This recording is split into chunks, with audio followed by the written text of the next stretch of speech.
Good morning, guys. Welcome back to my channel. I am answering a listener question today. I'm actually traveling for the next few weeks. I'm going back to Australia, so I'm probably not gonna have time to film videos, so I'm batch filming today. So I think I'm gonna do 1 to 2 questions per video, and I'm gonna knock them all out today. And that's probably why you'll see every episode in the same outfit. Okay. So I have this question from Norma.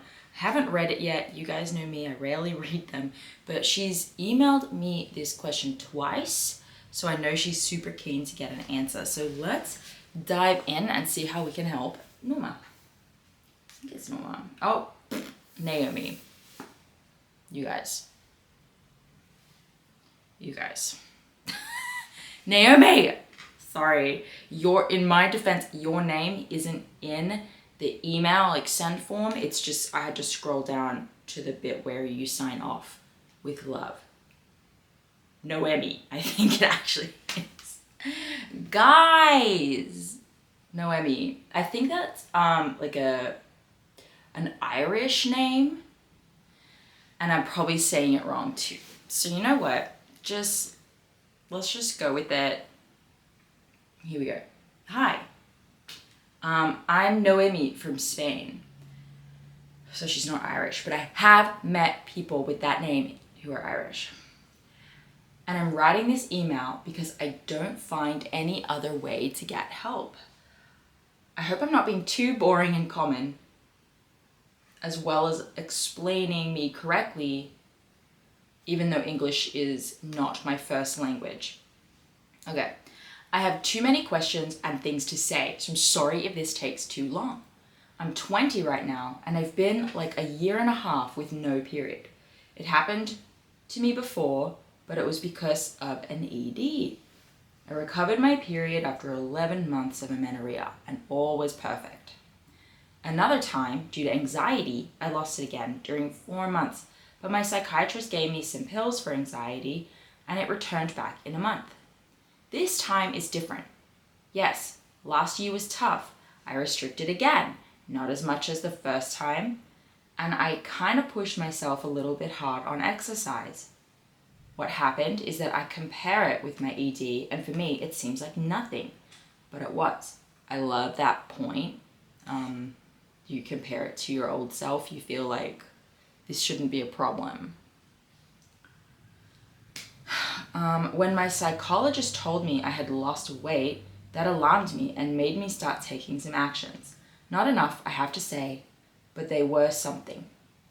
Eating more, exercising less, trying to avoid stressful situations, etc. I've been working on my recovery for 6 months now, and yes, I have I went tons of times to my doctor, but we always end up with the same, the pill. For her, she is a woman, the only solution are rather taking the pill or make my own journey. So I suppose she means or find someone else to help you. So I decided on the second. The problem is that I don't have any degree or anything else. I have diagnosed myself with HA because the blood tests they gave me don't have enough information to make it clear. All the levels are normal. That's why I think it's not PCO. Whatever. I was wondering if it could be HA and what I have and if I'm doing things okay. I've been trying to eat more without counting calories because it can become something negative for me, but I don't know if I'm eating enough. I have no idea how to follow my gut. Lost that instinct decades ago. I do exercise 4 days a week, 40 minutes of bodyweight strength training exercises 3 days a week, and 30 minutes of swimming once a week. Is that okay? Am I doing too much? I am also feeling really sleepy lately, and I don't know if it's only lack of sleep or need of carbohydrates. Sorry for all the texts and the quick explanations. I don't want this to take too long. The last thing is that since I don't have a stable job, I have no money to pay for specialists to control my journey, but I would really like that. That's why I'm asking you all these things. Is there any way to know if I'm doing great or if I took the wrong path? I'm willing to hear all you have to say in your most sincere opinions. Thanks for helping. Lovely email. Okay. So it's definitely tough when you're really acknowledging that you probably need the help of someone else to allow you to stop being biased and just follow the instructions. I get that. So a couple tools for you straight out the gate. I think I have a blog post somewhere. Maybe I'll try to link to it. A blog post about taking a nutritional assessment. I mean, it's really, really basic level. Inside of our period recovery game plan, I have, it's more in depth, and it also takes you through other like exercise assessments and things, but the nutrition assessment will at least let you see like some questions that you may want to answer, and just help you see if you're doing any of those behaviors or not. And just kind of provide some clarities, like an aha moment, you know what I mean? So there's that. I think that, I don't know, your current weight and height or any of those things, and why perhaps, I think sometimes those questions can be really important for a practitioner, because it lets us understand, how deep is this person in what they're doing. I think there is a difference about like, you can do this on your own without your doctor and psychologist when you're, actually 164 centimeters and 65 kilos, and that's where you were at, where you lost your period, But if someone's actually in like a really, really lean body, they may need the ongoing help of their doctor and psychologist, perhaps. I just want to put that out there, that we don't have that recommendation to like keep trying this 100% on your own without your doctor's input if you're in a really rather severe ED, okay? That doesn't sound like you, because you're saying, Noemi, that you have actually not dealt with that level of ED for a long time. So what I am going to suggest is that you do that nutritional assessment. You look back to what helped you the first time, and you compare that to what you are not doing now, and you dive in to reintroducing those behaviors, habits, food, whatever it was. Because the thing is, we get more lax. We start feeling like, the original way I resolved this problem was really intense, and I feel like I'm past having to do that, and I want to know, how do I actually have my period back in a sustainable long-term way? I find that's usually what's happening, is people are like, hey, I lost my period this time, but I also don't think I should have to do what I did the first time, because that was really hard work and it's not long-term realistic or feasible. So the next layer of that conversation with people goes, okay, well, what even was the first time? Like, why do you feel like that wasn't long-term sustainable? Often it actually is. And what's happening is that we just really want to not have to deviate from our original plan. Like, we would really love to be able to still have girl lunch. We're not eating all that much at all. We're still maintaining a lean body. Like, we want to get to this like holy grail version of us that is really lean and thin and still just drinking green smoothies, but has a menstrual cycle. And what people want from me is an answer to that sometimes. So, and that could be subconscious. That's not necessarily what people are thinking in their inner dialogue, but deep within, that's kind of the goal. So you just need to go back to that original recovery that you had. You need to go back to what you were doing and reintroduce whatever it is that you have removed. It's really probably as simple as that.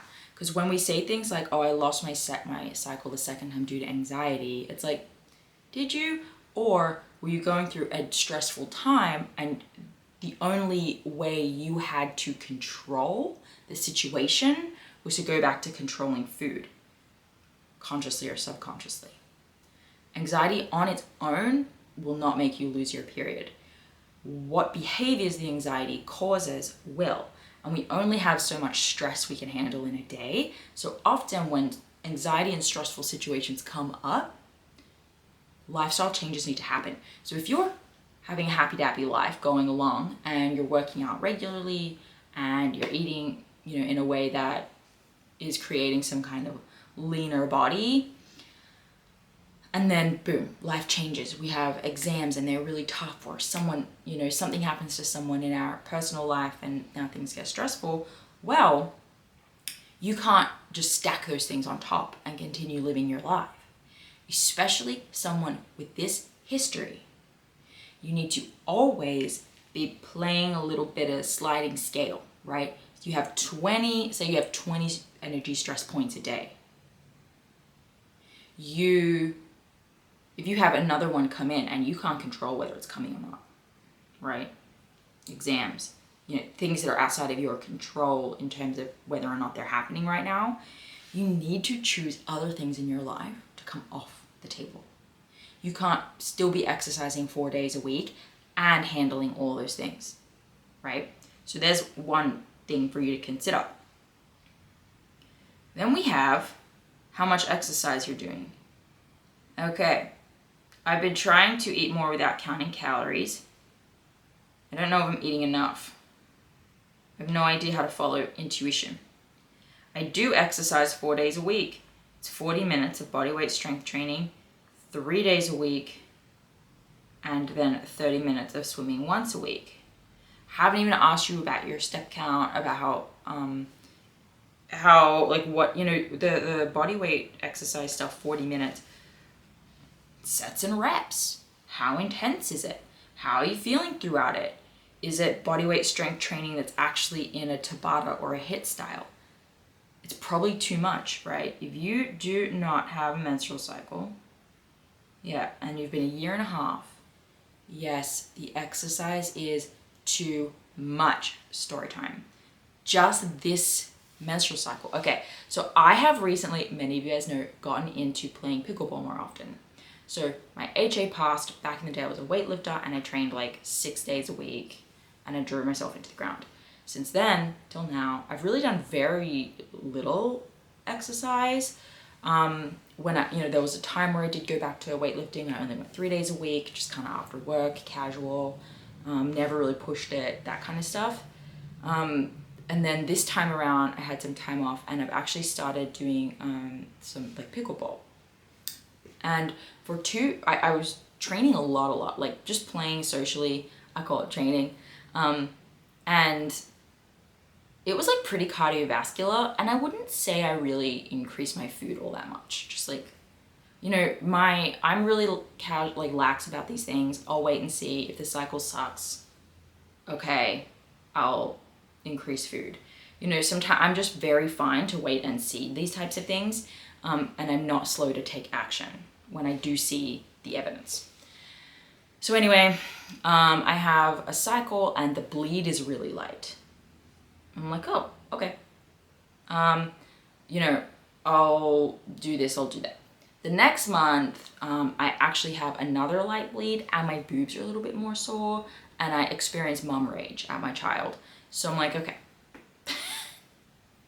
I'm seeing an increase in PMS symptoms and a light bleed. Something's up. Anyway, I actually took a whole 2 weeks off of training this month. So I think I'm probably going on 3. I haven't done any pickleball stuff. I've just been doing I do something called functional patterns and it is working out, but it's not anything like playing sport at a high intensity. So this month, my bleed is back in full force. And my cycle was beautiful, 29 days, the whole thing. So it was just another reminder of the impact that exercise has on our body, even if you're only doing like 40 minutes at a time, 4 days a week. We really are downplaying the impact of exercise. And I bet you your bottom dollar that this exercise you're doing has not come with a sufficient caloric increase. And if it has, you need to remove the exercise. Why are you doing 40 minutes of exercise 4 days a week and swimming? What's the purpose? And if you're like, well, I just want to be healthy, I'm like, okay, we'll define health. Because you don't have a menstrual cycle, so what are we trying to achieve here? Because the menstrual cycle thing is going to give you way more health than your swimming and your weight training is right now. There's no health benefit to doing that while you're going through what you're going through. So maybe you do need some weight gain. Maybe your body needs more rest. You need to get menstrual cycles back and be menstruating when you're doing this exercise to get any benefit out of it. Otherwise, you are doing this to control your body and make sure you don't gain any more weight while you increase your calories or whatever. So that's my advice for you. I hope that this was helpful. Any other things? No, I feel like go do the nutritional assessment. Just read all our blogs. I think that our blogs are a really helpful place for you, Noemi. If you do have any money to invest, it's like $37. Our period recovery game planner on our website might be a really good option for you. Those would be my top tips. That's kind of where I would send you for that. And for everyone else, if you like this video, please subscribe to the channel. If you have a question, feel free to email me, danny@thehasociety.com, or post your question in the YouTube comments, and I'm going to get around to it. And this has been great. One other thing I want to tell you guys about is that we have our next round of the Restore program coming up next month, at the end of next month. This is a small group program where you'll work with both myself and Ashley, and over 10 weeks, our goal is to take you to pregnancy. So we have absolutely had people go from amenorrhea to periods to pregnancy within the 10 weeks. That would be a great goal, but a lot of people are at least getting their menstrual cycle, making significant progress. I think of it, of the last group, not everyone had the goal of pregnancy, even though it is aimed at helping women get pregnant. I suppose it makes sense, right? If you can get pregnant, you're probably in a pretty good place period-wise. But I think all but one of the people whose goal was to get pregnant are pregnant from the last one. And then that woman she's still working on some stuff. Her husband has his role in this too. But I think that, so much information was still at least gleaned for that person. Okay, these are the factors I need to work on. So the Restore program is going to take you from amenorrhea to pregnancy. You're going to walk away with a plan and a timeline for yourself, if that makes sense. I'm just hesitant to be we promise you pregnancy, because we can't promise you that, but we do promise you a really solid plan and all the steps that you need to get there. We have done this so many times before. We're taking this group basically through our one-on-one coaching, but in a group setting, so it's a lot more affordable. But what we found with the group program is that certain types of people really benefit from hearing other people talk. Other people talk about what's going on. So I really recommend you kind of get this girl gang going. We meet every week. You meet one-on-one with a coach as well. You get a custom protocol designed just for you to take yourself through the group program. It's gonna be great. It's really fun. I think enrollment opens November 28th, so check out the link in the description. Otherwise, you'll find it at thehasociety.com under our group program. Okay, all right, I've been waffling on. I need to use a teleprompter. I need scripts. All right, guys, have a good one.